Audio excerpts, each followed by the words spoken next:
Moving ahead 2 more pages to page 168, committee amendments. Objection has been raised on page 168 to item 393, number 4H.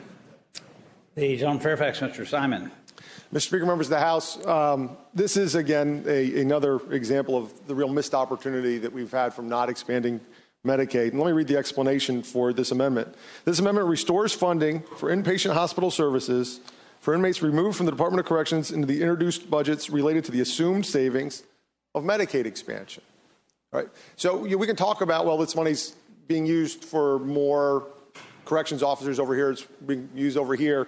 And I guess the dollars are fungible, but to me, it sure looks like we're taking the $30 million that we had to plow back in to prison health care, and we're getting some of that money from the mental health services that we're not going to provide through the probation offices.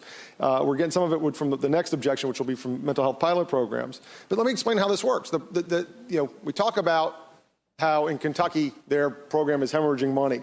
And we worry that if we expand Medicaid here in Virginia, we might also have to pay more money than we expected. But this is money that we know.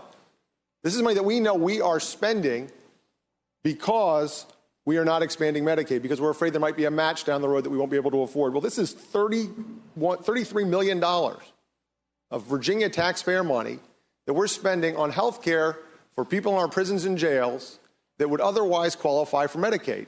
The way that works is Medicaid says you can use Medicaid to fund health care for prisoners if they would otherwise qualify under your state's program. Because our eligibility requirements are so tight, very few of our prisoners actually qualify, and so we have to put 100%.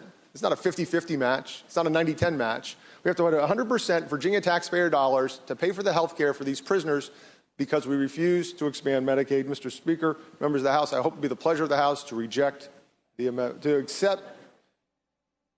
got to accept it. Look, the fact is, as much as I wish we could reject this money, as much as I wish we could reject this amendment, the fact is we're stuck having to pay this money because we missed the opportunity to expand Medicaid. So unfortunately, I think we ought to accept this amendment, but I wish it weren't necessary. Thank you, Mr. Speaker. Shall the committee amendment be agreed to?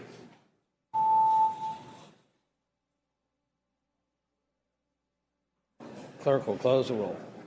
Ayes 100, no 0. Ayes 100, no 0. The committee amendment is agreed to.